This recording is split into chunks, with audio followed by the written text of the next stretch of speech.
Hello everybody, welcome back. So, I wanted to show you my bench. If you have been watching any of my videos in the past, you've probably seen me doing a lot of projects on this bench, making coffee, fixing lanterns, fixing stoves. I've had this bench for well over 30 years. When I was growing up, my dad had a bench in the garage, very similar to this one. It was a little bit longer, and he had a big old vise. It had like 8-inch jaws, and then on this side over here, he had a grinder. And I can remember from as young an age as like 8 years old, working on that bench.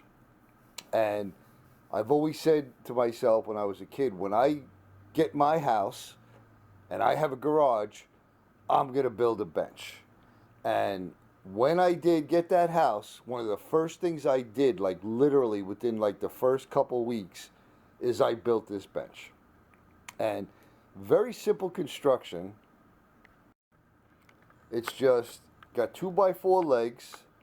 We got 2x4s running across with 2 pieces of 1/2-inch plywood laminated together, and got the shelf on the bottom. I had recently just built that shelf back there to kind of keep stuff organized, because I tend to, when I'm doing a project, I make a complete mess of everything. And if I don't clean it up right away, yeah, the next time I go to do a project, I have no room. So you can see the top of this bench. That's probably the cleanest it's been since it's been in this location, which is about 10 years.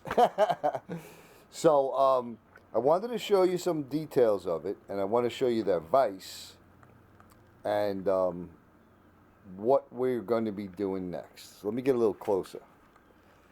So as you can see, this has some scars on it.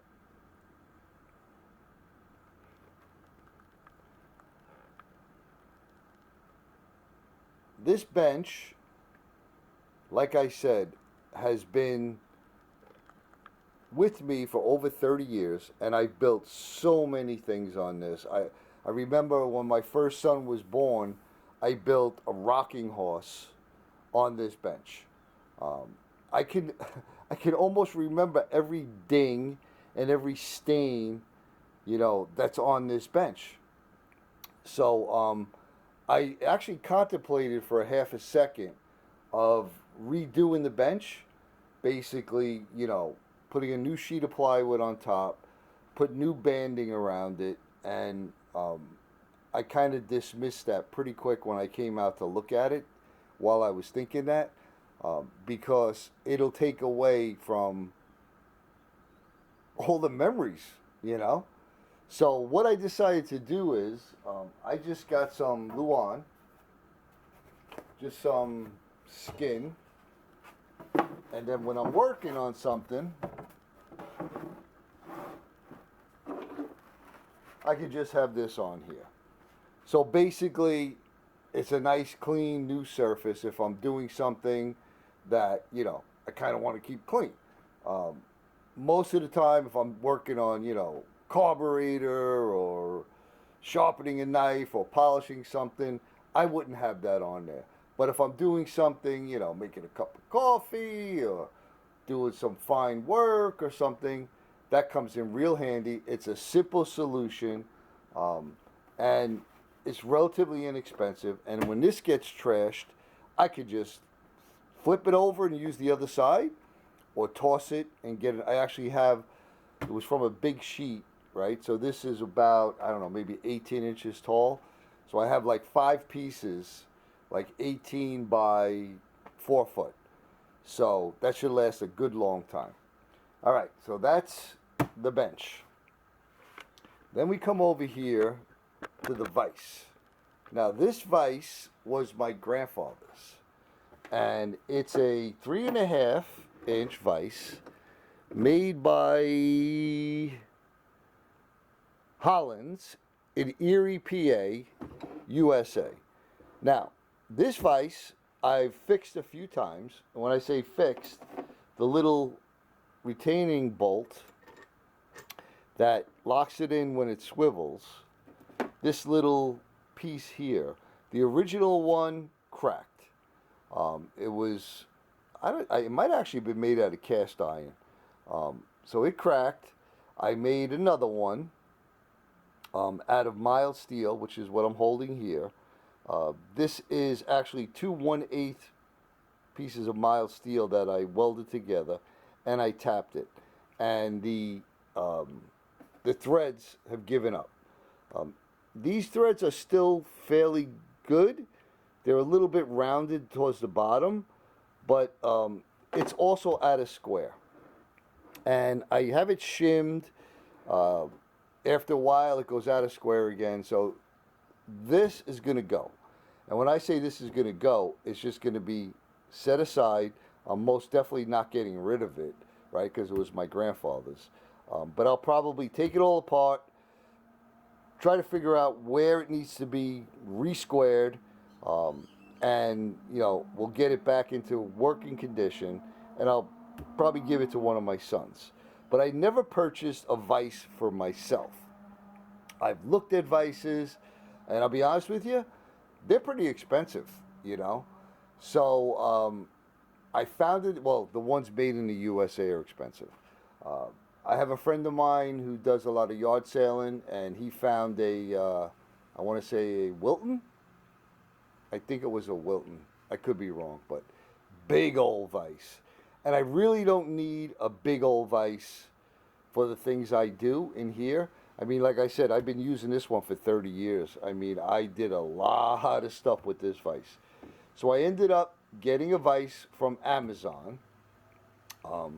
It was on sale, and I'm going to install that next. So let me get reset up, and we'll take a look at that vise, and I'll install it, and we'll do some other little things. All right, so here's what I ended up getting.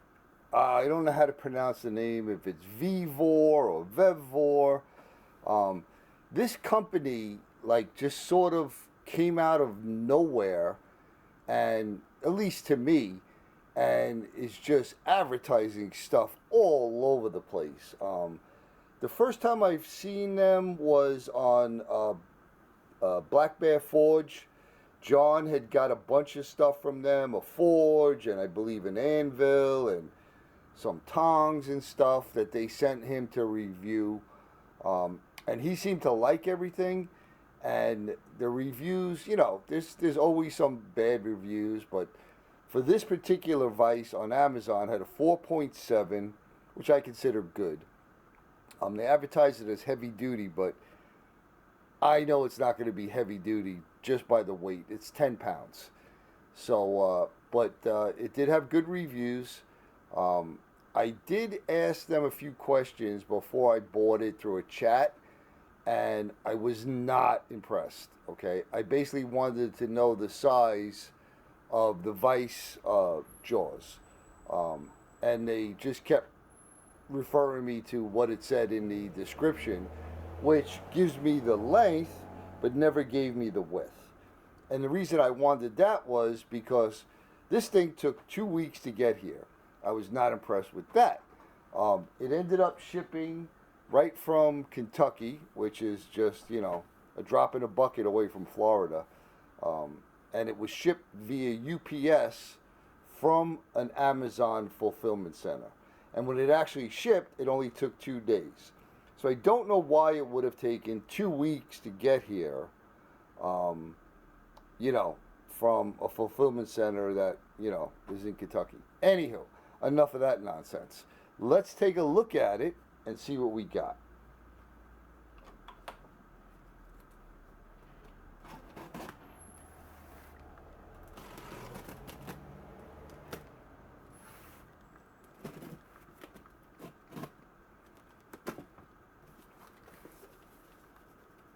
Oh, before I do that, there's some information there on the side there. Model 9305, overall size 240 by 117 by 146 millimeters. It has a baking width, I'm not sure what that means, 115 millimeters. Maximum opening 8.5 millimeters. Clamping force 7 kN. Not sure what that means. Color gray and orange. Then it has the package size. And I thought it had the weight. Oh yeah, gross weight 5 kilograms. NW, I'm not sure what that means, but 4.7 kilograms. All right, let's get this out of here.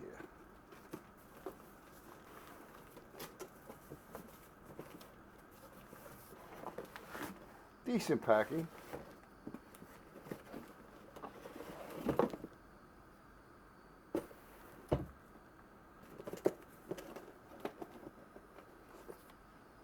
All right, we got a little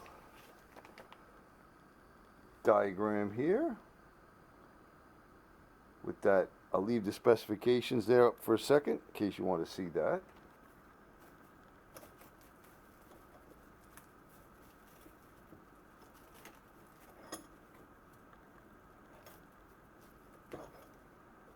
All right, what do we got here? It also comes with some mounting bolts. I thought it came with a template to mount it, but I am not seeing that in there. That's not a problem. All right, well, let's check it out. First thing I want to do is I want to see if this thing is square.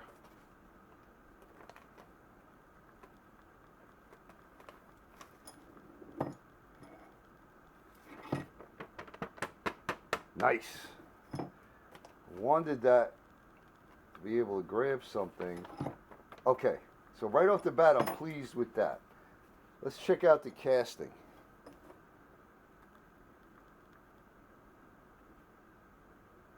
That's pretty nice.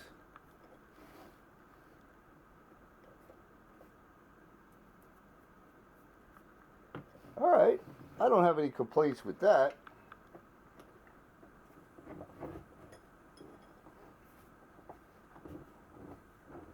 All right, it's got a nice smooth swivel.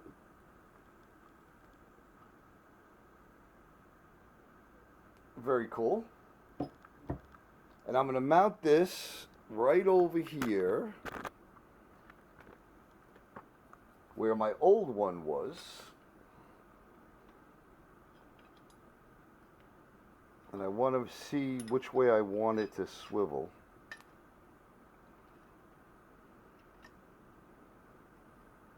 So if I put this like this,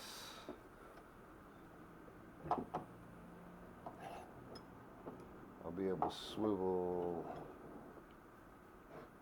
So I want it to be able to go all the way over that way.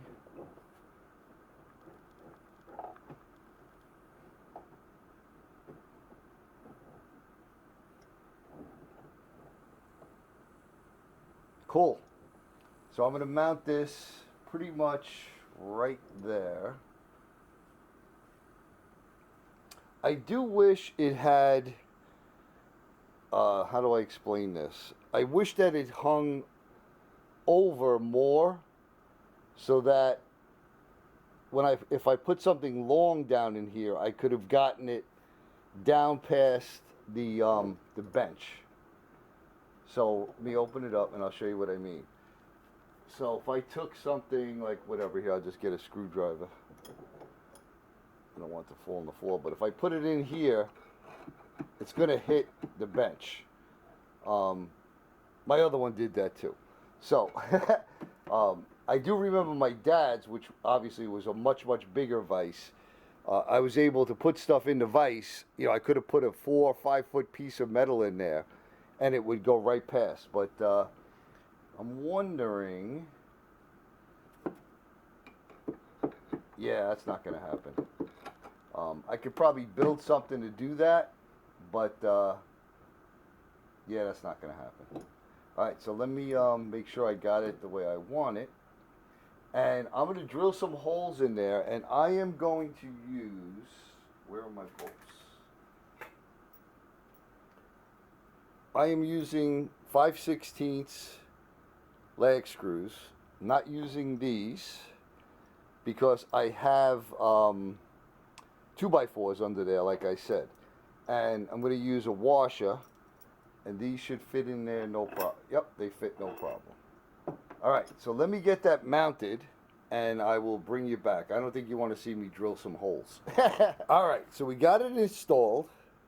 I'm definitely digging it so far. Obviously, I haven't used it, so we'll have to do an update as it gets used. But I decided to let it swivel more this way, so it'll go all the way around like that.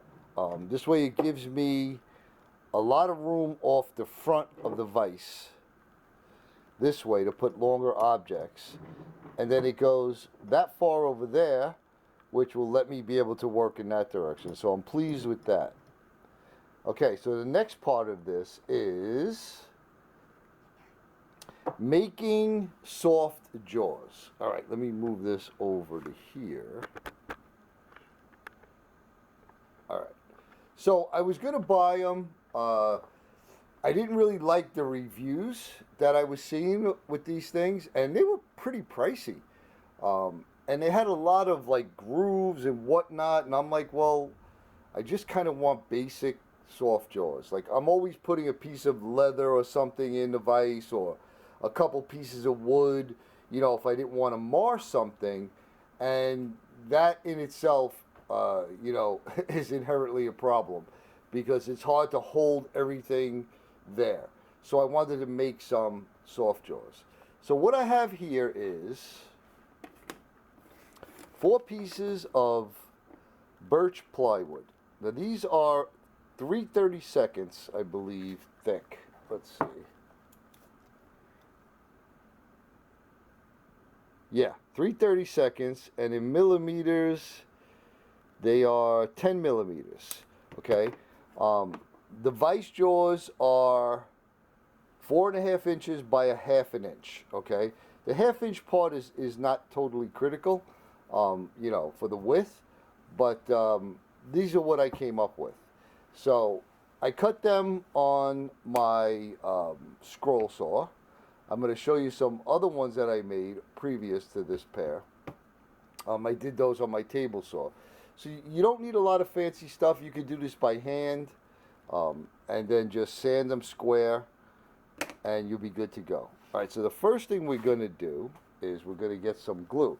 This stuff here, Type Bond 2 premium wood glue, I think is the best all-around woodworking glue, you know, for a homeowner, you know, DIYer, crafter. This stuff is absolutely amazing. I've done tests with this where I glued something, and then when I went to rip it apart, the wood actually splinters before the joint does.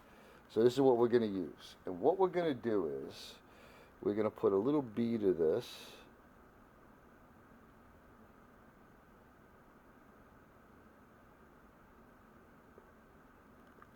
right along that edge. Spread it out.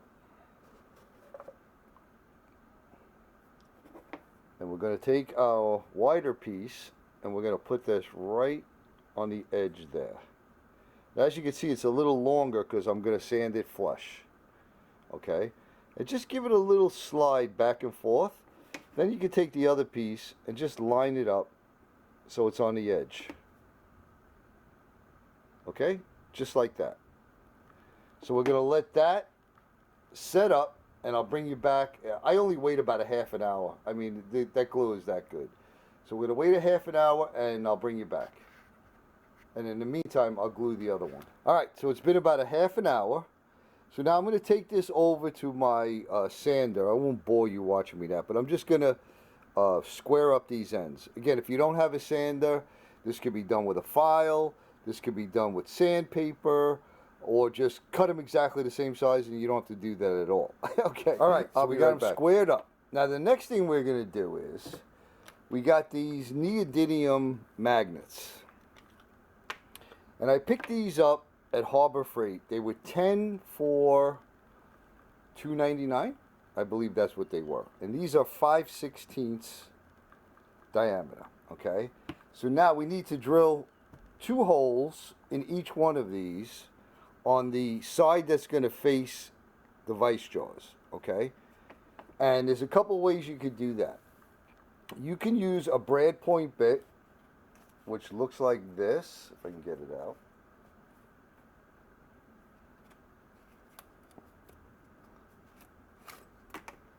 Okay.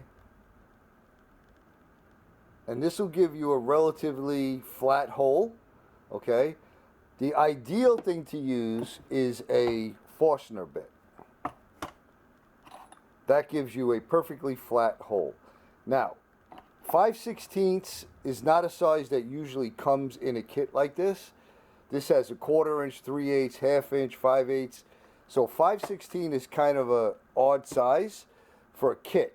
But I picked one up on Amazon. It was 50% off. I think the total came shipped for like under $4. I think it was like $3.65 or something like that. And for me, it was worth it. The Forstner bits, I would have had to buy a whole set or one individual bit, which would have been like $8 or something like that. And I have a ton of bits already, so I never had a 5/16 Forstner bit, so I got one. So now, again, this is not precision stuff. Just kind of eyeball where the middle of this is. See how I just use my finger? And I keep it there. I'll come over to this one. Draw your line. You really only need a little line here and there. And then, again, nothing's precision. I'll just take this other piece, lay it on there, and make a mark. Do the same thing on this side, just to not have to grab a ruler.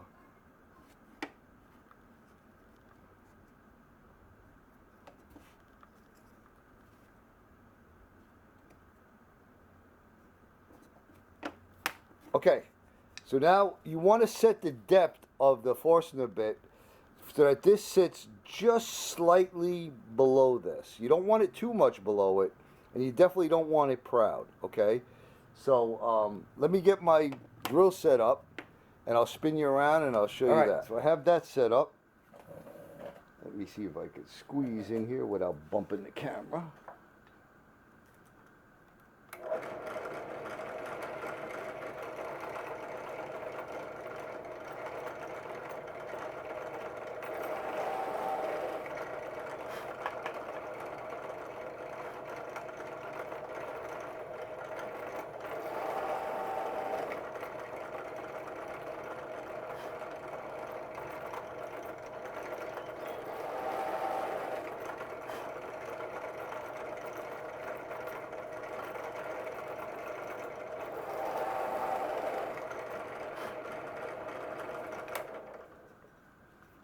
All right, we'll bring you back over here.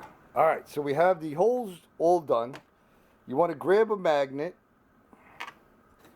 place it in, and make sure it's not proud of this plane. Once you do that, you're on to the next step. All right, so what we're going to do is, here is the packaging. They're called 10-piece rare earth magnets. And on the back, you can see made from neodymium. All right, so we're going to use this to mix up some 5-minute epoxy.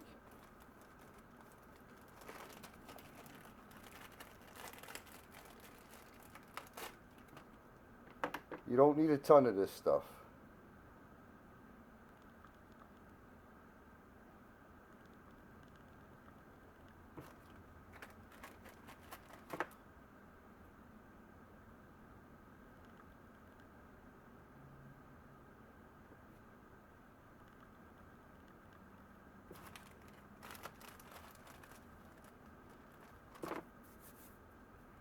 Some paper towel.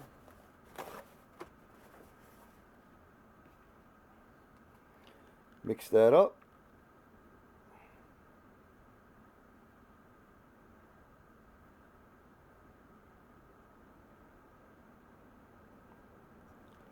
Put some in your hole. Try to make sure it gets all around the edges.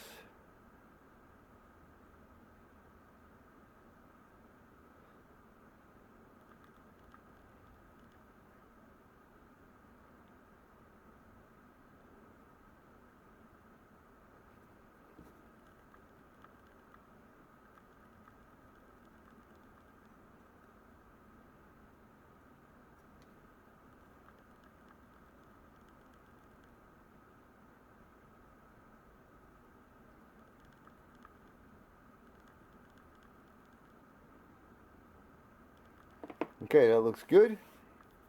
Slide that over. Get our magnets. Just slip it in there for now, and then we'll press it in a second.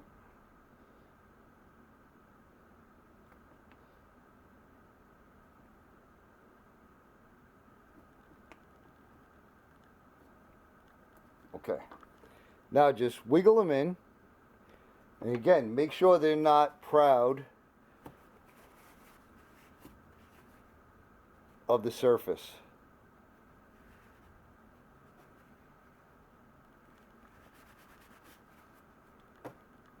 And there you have it.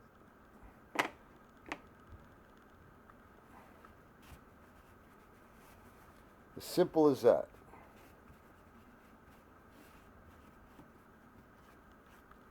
All right, we'll let that set up, and I'll bring you back for the next step. All right, so the epoxy set up.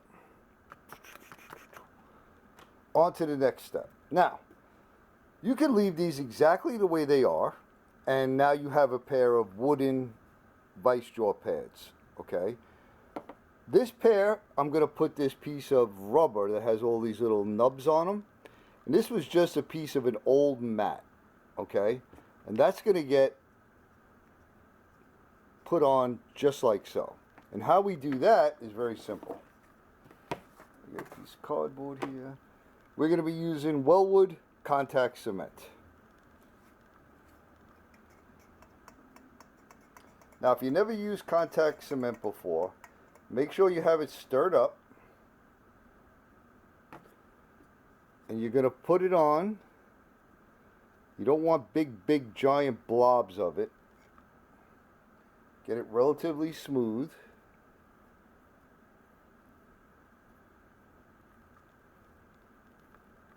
Okay? Set that one down.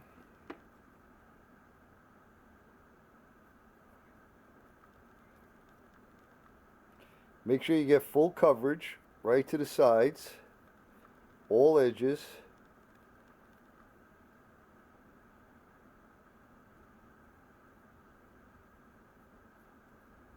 I'm doing it off camera, my great camera skills.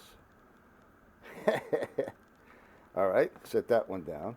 Now we're going to put the contact cement on the back side of these pieces of rubber.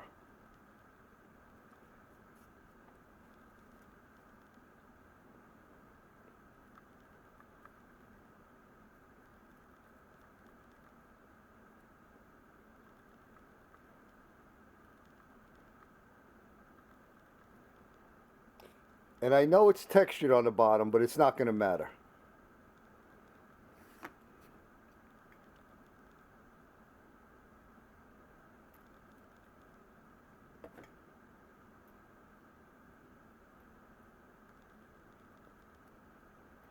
If you're a leather worker, you could use barge.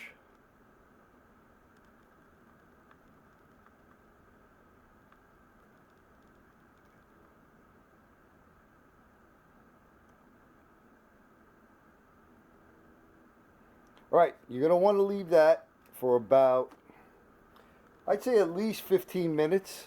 You kind of want it to almost, it's not going to be wet to the touch, okay? So we'll seal up this can. And I'll bring you back in about 15 minutes. All right, so as you can see, hopefully, it looks dry and it's not tacky anymore. So now here's where you want to be careful, because you kind of got one shot at this. I mean, you could pull it off, but you kind of want to get it lined up, you know, right the first time if possible, okay? So what we're going to do is, hopefully you can see what I'm doing here. And again, I oversized this.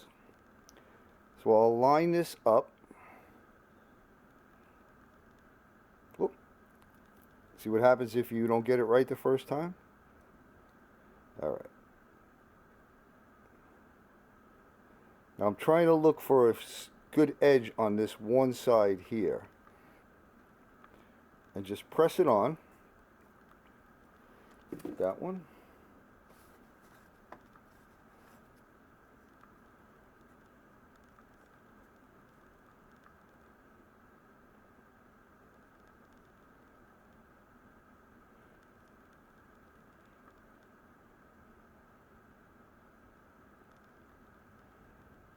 that one.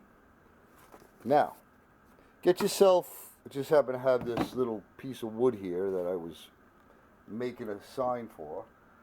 Grab yourself a little hammer.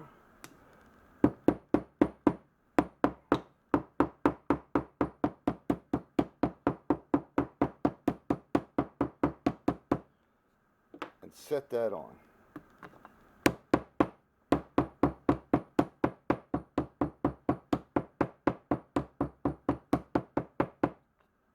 All right.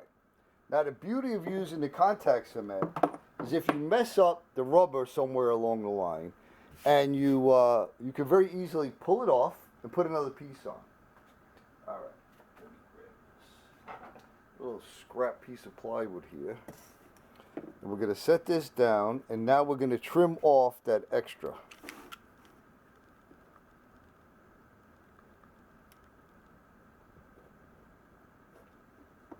Very simple.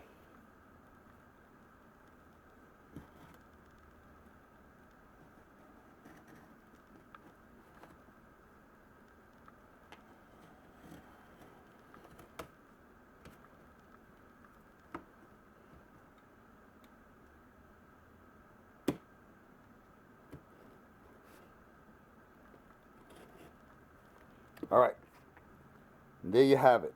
Now, I'm going to do the other one, and I'll bring you over to the vise, and I'll show you how they work. All right, so we're ready to put these on. Just in case anyone is thinking, wow, those are pretty small magnets, let me show you. They are strong. Okay, I mean, I'm really, whoop, okay, I flung that pretty hard, okay, before it fell off. Now, the thing you got to remember is, the pressure, you know, you're putting pressure this way. So these are perfectly fine. I mean, they really are pretty dang strong. I mean, it's strong enough to hang off like that with just one. Be honest with you, I could have got away with just one. Okay? But so there you have it. Now I have a set of soft jaws that, you know, whatever I'm using, I want to put something that I don't want to crush in there. Very easy now. So the reason why I had called them to ask them what the dimensions were is because I wanted to pre-make a bunch of these, and I did.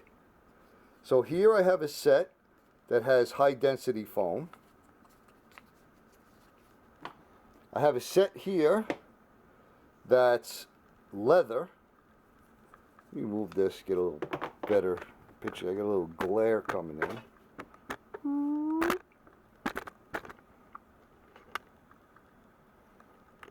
I have a set here that's aluminum. And I have a set here that's just the wood. Okay? And again, the great thing about using the contact cement, you know, if you brutalize one of them, you could pop it off, put another one on, or just pop out the magnets and build yourself another one. Very, very simple to make. So 2 packages of magnets, around $6. Scrap wood, scrap leather. I had the aluminum. So basically, you know, $6 and change, and you got 5 sets of soft jaw vices. I did buy the Forstner bit. That was under $4. But if you already have one, or you have a brad point, that wouldn't be an expense. And I did make one set of these. I forget which one. Oh, I did mention it, that I just used my scroll saw. But again, you can use hand tools. It's not, you know, there's nothing really precision about it. So, well, I hope you enjoyed that. I want to thank you all for coming along. Hope it gave you a little inspiration to mess around and make some soft jaws for yourself. And again, dimensions are not critical. I mean, all you really care about, right, is that you have a little bit of a lip here to kind of hang over the top, okay? And the width, like this is a 1/2 inch jaw, and this is wider than a 1/2 inch. Not by much, but it's wider than a 1/2 inch. But even if it was an inch long, it really wouldn't matter, okay? So again, it's not precision work. So there you go. So you know I'm going to say it. I'm sending you all much, much love and appreciation, my brothers and sisters. Thanks for coming along. I hope you all are doing well, and we'll see you on the next one.